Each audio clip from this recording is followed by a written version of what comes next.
Alam, mahal ko.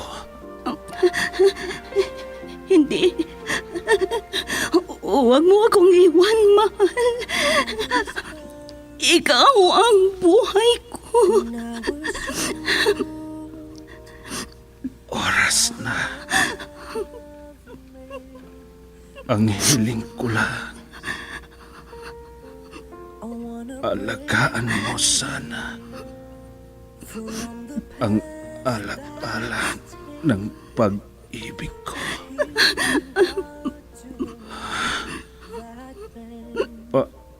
Alam,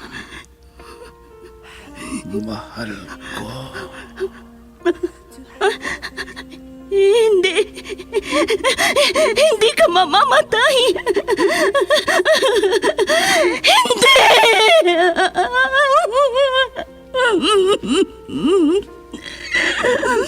Wala na siya.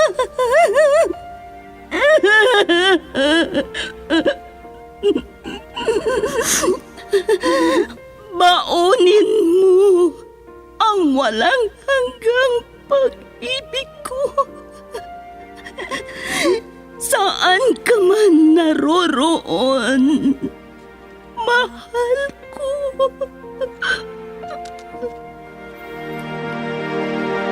I was hurt. Recuerdos de la Vida. I thought you will forever. Drama na kung saan inyong mapakinggan ang mga pangyayari sa nakalipas na panahon sa buhay ng isang tao. Mga kaganapan at mga bagay na nanatiling alaala na lamang na nagkaroon na ng pugad sa dibdib. Alaala na hindi kayang burahin ng panahon kailanman. Recuerdos de la Vida. Mula sa pluma nila Lubimin Aquino Sr., Letty Astudillo Aquino. Direksyon at produksyon supervision, Letty Astudillo Aquino. Recuerdos de la Vida. Mula sa Lovelet Artist and Talent Center Drama Productions, handog sa inyo ng #1 and most trusted radio network in the country, Bombo Radio Philippines. Basta Radio, Bombo!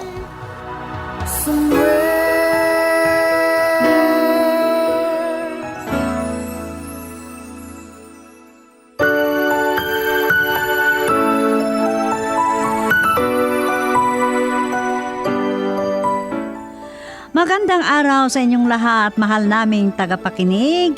Isa na namang liham ang ating natanggap mula sa isa nating taga-subaybay dito sa ating dulang Recuerdos de la Vida. Ito, ayon sa kanyang liham, hindi daw siya lumiliban sa pakikinig sa atin. Hiniling niya na ating itago sa pangalang Simon. At ganito ang liham ni Simon.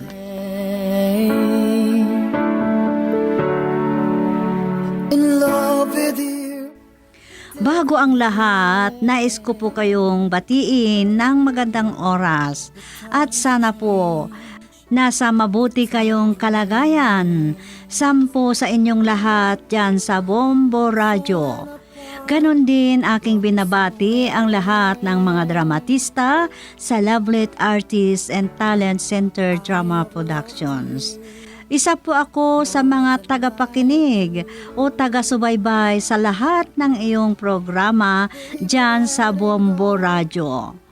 At dahil dito, naisipan ko pong lumahok o magpadala naman ng sulat sa dramang Recuerdos de la Vida. Tawagin niyo na lang po ako sa pangalang Simon.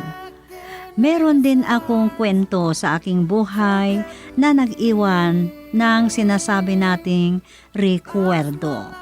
At kung ano ang mga kaganapan, yun po ang aking isa-isahin dito sa aking liham. Ganito po ang umpisa ng lahat, Tia Sofia.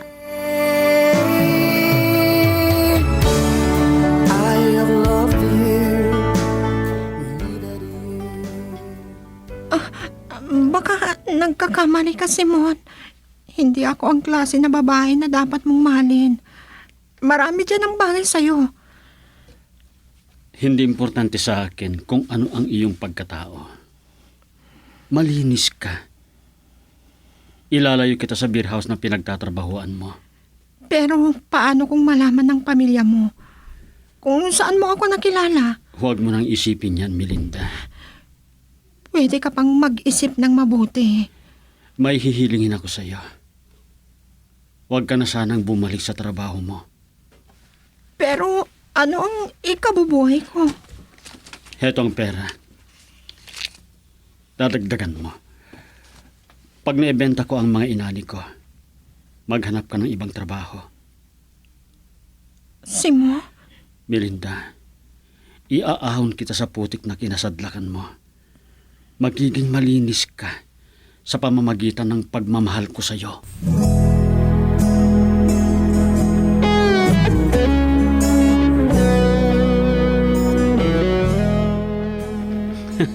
Tignan mo nga naman ang swerte kung dumating sa iyo. Malaki ang napalanunan ko. Kaya may maibibigay ako kay Melinda. Sana pakinggan niya ako na hindi na siya babalik sa beer house kung saan ko siya nakilala. Malinis siyang babae. Napilitan lang at may malaking problema siya.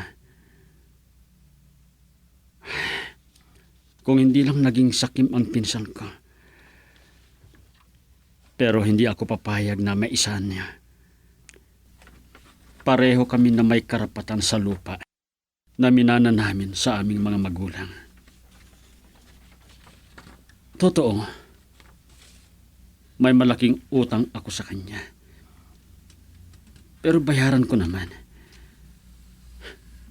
Napakayabang niya kasi.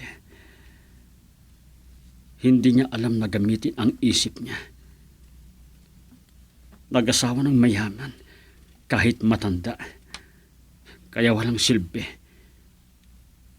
Wala silang anak.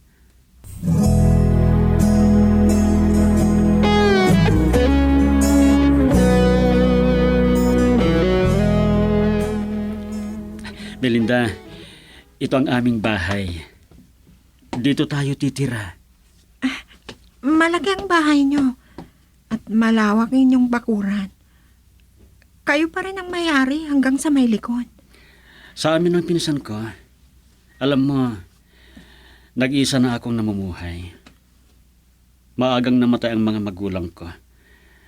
Namatay din ang kapatid kong babae dahil sa kalupitan ng asawa niya. Pero nakulong na. Ganon pala. Kita mo naman, luma na tong bahay. Pero matibay pa rin. Salamat at pumayag ka na pakasal tayo. Pero natatakot pa rin ako. Baka laitin ako ng mga kapitbahay ninyo. Huwag mo silang isipin, Melinda.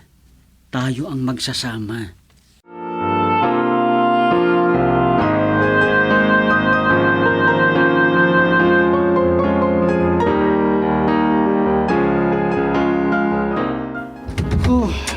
Malas. Nanalo na nga ako. Nabawi pa. Sana umuwi na ako. Kailangang makabawi ako. Simo? Oh, Melinda, gising ka pa pala. Kilala mo na ako, Simo. Pero ikaw, may itinatago ka sa akin. Oo. Isa akong sugadero. Nakausap ko kaninang hipag mo. At nakasanla pala ang lupang minana mo na kinatitiri ka ng bahay. Huwag kang mag-alala. Babayaran ko naman. Kailan pa, Simo? Kung pagsusugal ang ginagawa mo, naiintindihan ko pa. Pero si Ate Nieves, ang pinsan mo. Napakayabang yung pinsan ko na yon. Hindi naman siya mayaman. Simo, itigil mo na yung pagsusugal mo.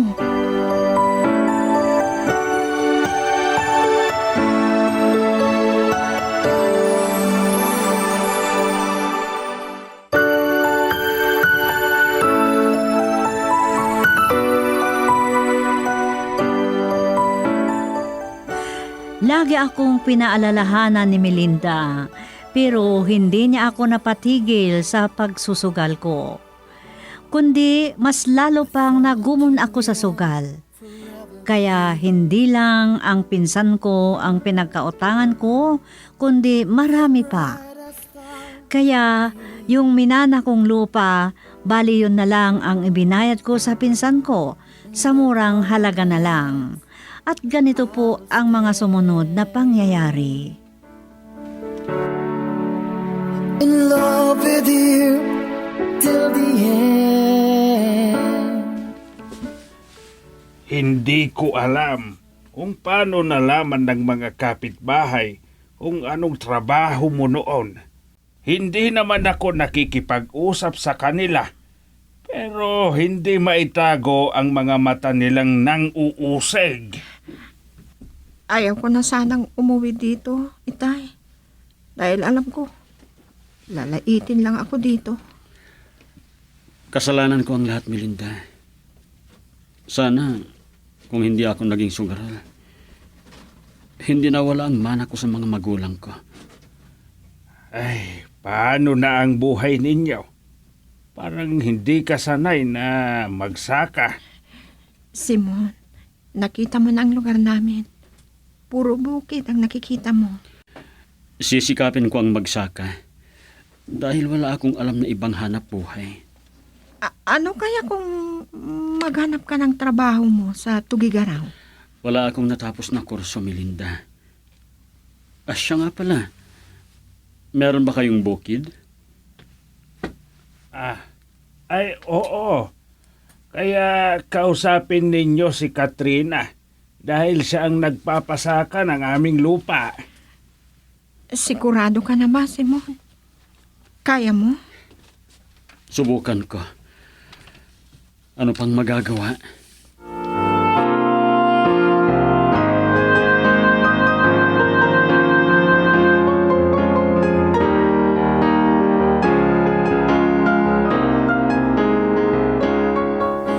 Uy! Nanggaling pala sa bukid ang mag-asawang sugarol at mababang lipad na babae. Doris? Ang sama ng tingin sa akin ng asawa mo, Melinda. Hindi ba totoo ang sinabi ko? Walang hindi nakakaalam sa lugar natin kung ano ang trabaho niya doon sa sa siyudad. Sino bang babaeng to, Melinda? Kung magsalita, wagas. Parang napakalinis. Hoy, hoy, hoy! Sabihin ko sa'yo, ha? Malinis ako! Hindi ko gusto yung tingin mo sa akin, ha? Bakit? Inaano ba kita, ha? Alam mo, Doris, hindi ko alam ang pinagsasabi mo. Wow! Sana naisip mo, nagkakamali tayong lahat. Pero pwede naman tayong magbago, di ba? Naku, ha? Huwag mo nang patulan si Doris, Simon. Tara na. Ay, nako, talaga. Bagay kayong mag-asawa.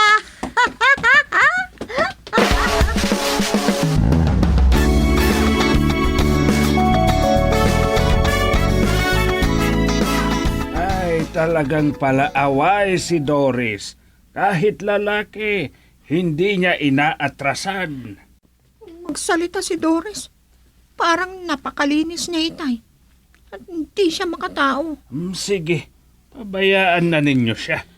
Ang pinakaayaw ko, Itay, yung nilalait ang asawa ko. Ano man ang narinig mo, ay huwag mo nang pansinin, Simon. Isipin mo na lang ang buhay ninyo. Totoo ang sinabi ni Itay, Simon. Pakinggan natin ang pangarang niya. Sa bagay, bisita lang ako dito. Mahirap pag may mali akong masabi o magawa. Alam naman nila, isa akong sugadero. O siya. Iwan ko muna kayo dito at itutuloy ko ang aking pagluluto. Ako na lang magtutuloy ng niluluto niyo, Itay. Wag na. Dahil kagagaling lang ninyo sa bukid. Magpahinga muna kayo.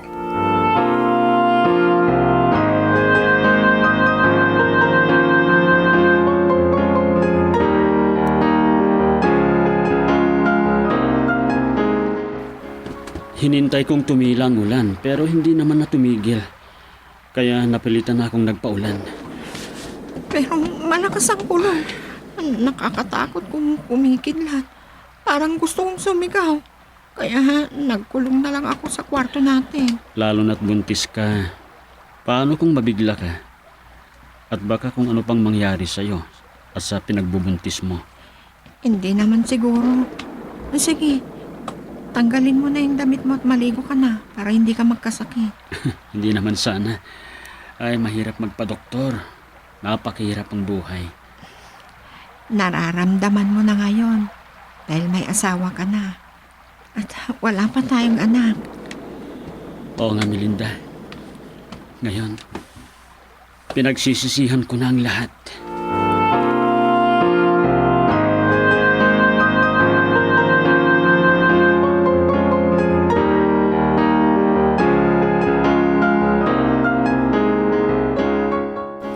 Ginabi na ako. Lalo na't may lagnat pang anak ko. Si Melinda, masama pang pakiramdam. Si Doris tong masalubong ko. Uy, ang sipag mo naman, Simon. Parang siyang ang anak mo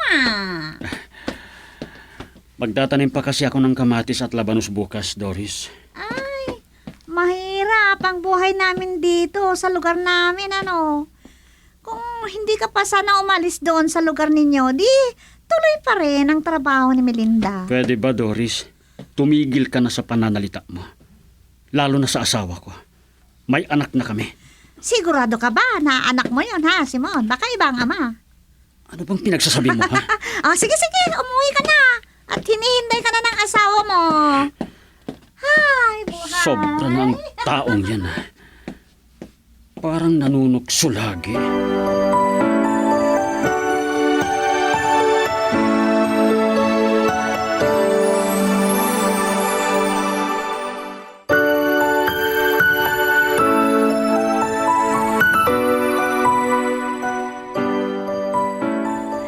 Nakakalis pagod ang anak namin, Tia Sofia. Lalo na kung galing ako sa bukid.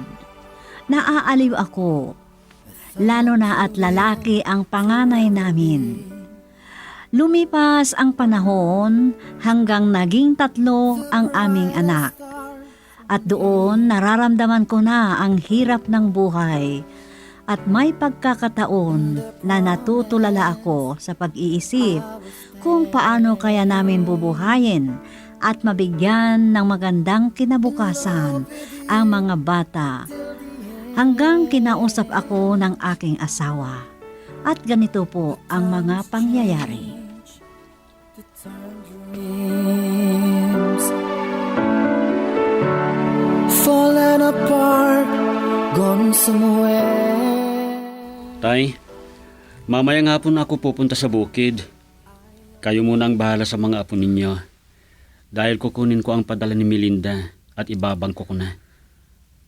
Buwan-buwan na nagpapadala ang asawa mo, Simon. Sinabi ko nga po, ipunin niya ang sweldo niya. Hindi bale at malakas naman ang kita sa taniman ko. At marami din ang naani mong palay. Mabuti at matyaga ka rin na magsaka. Kinakailangan po, itay. Yan din ang alam kong hanap buhay. Sige anak. Magtiis ka muna, ha? Opo, tay. Sige po, alis na po ako. Babalik din ako agad.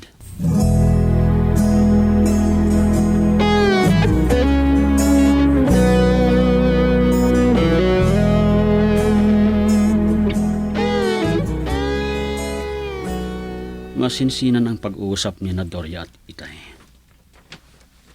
Hindi nila napansin ang pagdating ko. Ano kayang pinag-uusapan nila? Angit palang ugali ng Simon na yun, Nako, Hindi kayo hahatian sa pinadala ni Melinda. Hindi na bale at kumakain kaming lahat.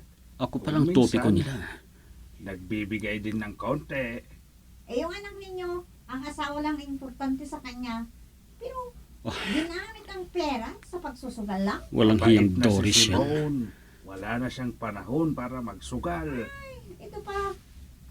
Ito pa. sinisira niya ako. Kunin niyo ito. Ay, oo nga pala. Hoy, hindi sa akin nang galing ito ha. Nabalitaan ko, binalikan daw na anak ninyo ang dating gawain niya. Ah? Simon, nandiyan ka na pala, anak. Itay, Ay, Simon! Andyan ka na pala. Uy, parang pagod na pagod ka sa ganyang itsura mo ha. Ang bilis ng pagtanda. Nako. kailangang maghanap buhay ako para hindi nila sabihin na umaasa ako sa asawa ko. Hoy Doris, pupunta ako sa bahay ninyo. At bakit? Asos! Baka makarating kay Melinda o kaya kung sinong magparating sa kanya. At iba pang iisipin na makakita sa atin.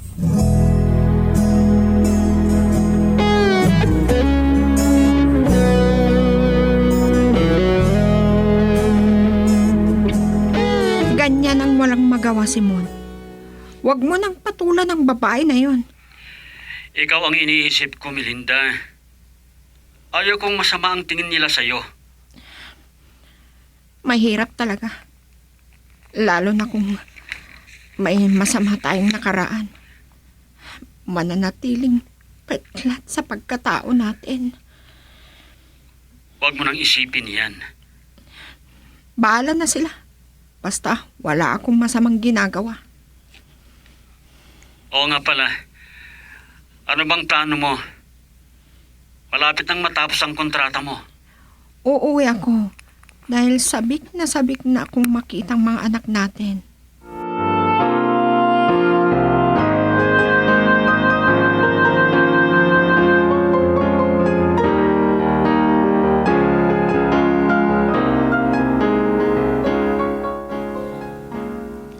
Pabili ng alak, Aling Pilang. Subukan ko ngang uminom. Ay, oo naman, kasi marami ka ng pera. Ay, ikaw na ang sigurado sa buhay ngayon. Oh, Doris, nandyan ka pala. Sensya na, hindi kita nakilala. Ay! Ba't naman hindi ka na pumupunta dun sa bahay? Ay, ganun. Tinatanong ka ni Melinda. Okay, pupunta rin ako. Hindi ko pala maharap ngayon. Hindi daw magtatagal ang bakasyon niya. Babalik din agad. Halika, sabay na tayo.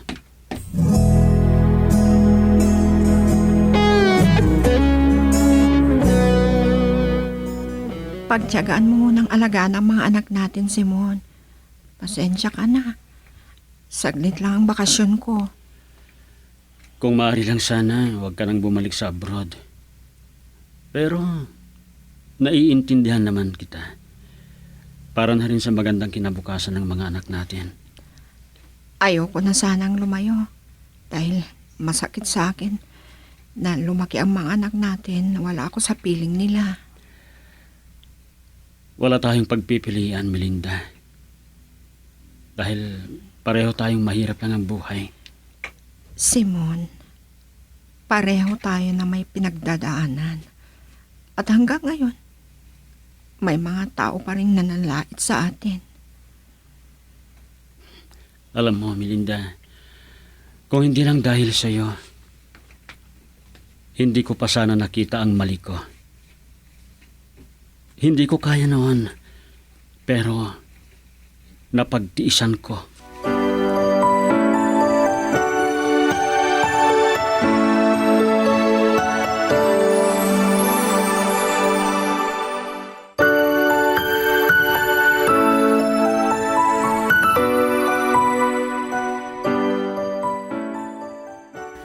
Hanggang ngayon, nasa abroad pa si Melinda, Tia Sofia. At sa pamamagitan ng pagtutulungan naming dalawa, nagkaroon kami ng sariling bukid. At ito ang itinuturing kong rekwerdo. At hanggang dito na lang, Tia Sofia. Salamat sa inyong pagsasadula sa aking kwento ng buhay na nag-iwan sa akin ng rekwerdo. Ang nagpapasalamat, Simon. In love with you till the end. Kaibigang Simon, talagang ganon ang buhay. Sa hirap at ginhawa, magtulungan ang mag-asawa. Magkatuwang ika nga. Hala, hanggang dito na lang, kaibigang Simon. Sana patnubayan pa kayo ng puong may kapal. Salamat din sa inyong paglahok sa ating tulang Recuerdos de la Vida. Mga kaibigan, dyan nagtatapos ang kwento ng buhay ni Simon dito sa ating dula Recuerdos de la Vida.